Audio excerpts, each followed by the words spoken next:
Hi, welcome to Zlinko.com's first video on CSS. For this video series, I do kind of recommend you watch the HTML for Beginners web series first if you don't know HTML, because we will be using HTML with CSS, okay?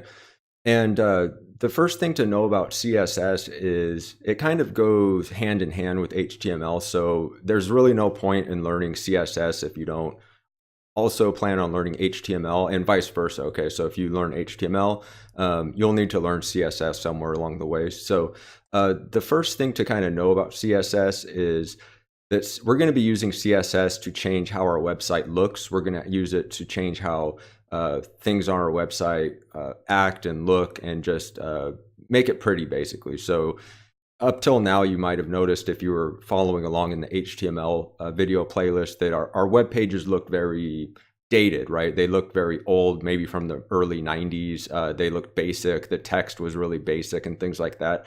And that's what we use CSS for, okay, is to kind of change that and to really take full control over how our web pages look, okay? And I'm going to make a few, I'm just going to make a few elements here in on our web page. I'll put a header. This is our header, and maybe I'll put a smaller header. Okay, so this is our subheader, and maybe I'll put a link. Okay, so I'll put a link, and it'll go maybe nowhere for now, but it will be, let's see, click here for cool stuff. Okay, something like that. And so I'll save that just to see where we're at in our browser here. So reload, there you go. So this is just kind of a mock web page, okay? And the way CSS works is we can apply CSS to our elements in several different ways. I'm going to show you two different ways in this video.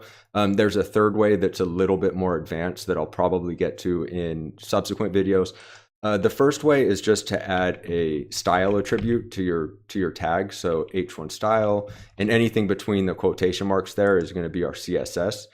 So I think for our first CSS, we'll just go something like background color. And background color is, think of that as built into CSS. So you have to spell it just like this it has to look just like this, okay, with the hyphen and the whole bit.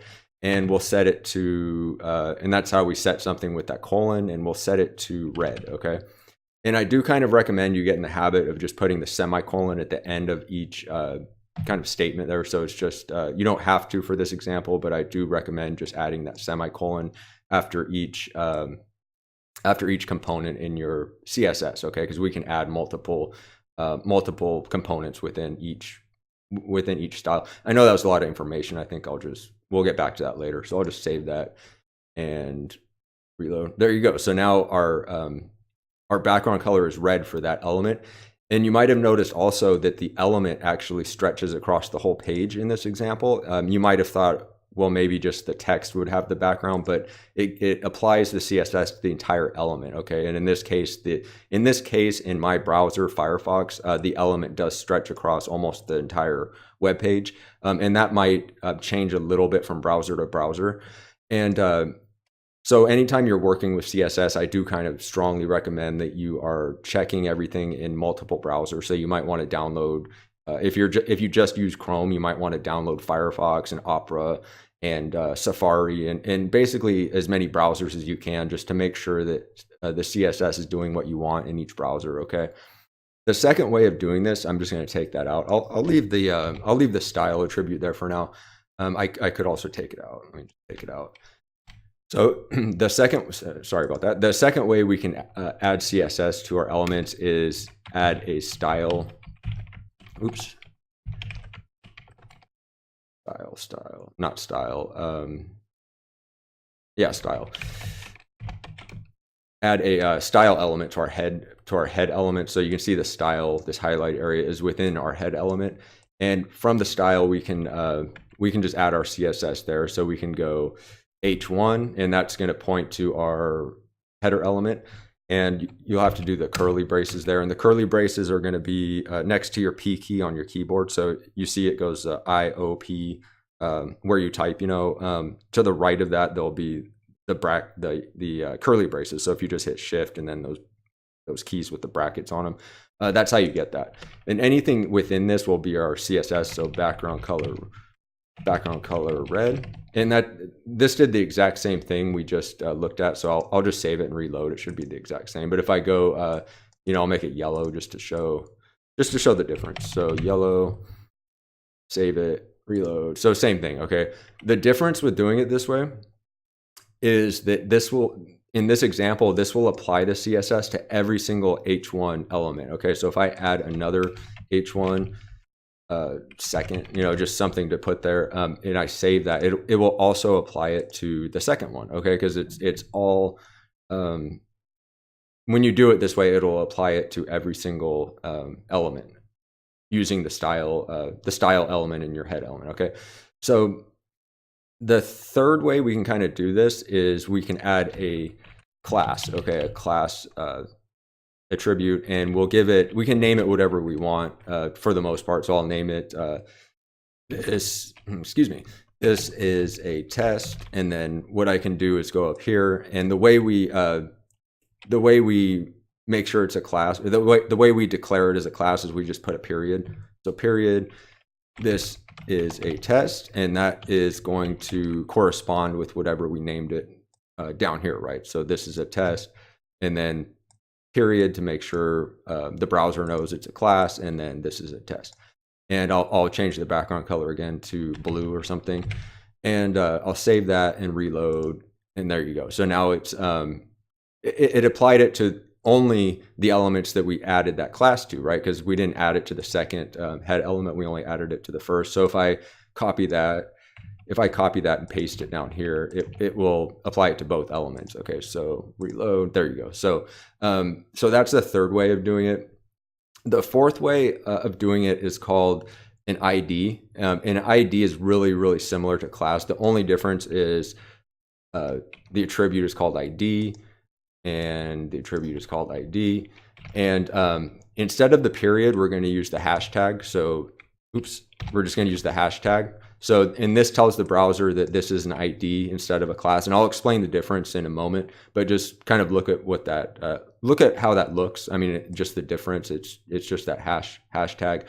This is a test, and I'll change the background color to pink or something just to show it's different. So I'll save that and I'll reload, and now it's pink. And the difference between a class and an ID is that an ID, you'll kind of use that more when we get into JavaScript and things like that. It's a way to point to very specific areas on your web page. Okay, so if you want something changed using JavaScript or something, I'm just giving an example, but if you just want something changed in a very specific spot on your web page, the way to do it would be with an ID, because that would be a unique identifier for that area. Okay, and that will make more sense, I think, once we get into JavaScript and things like that.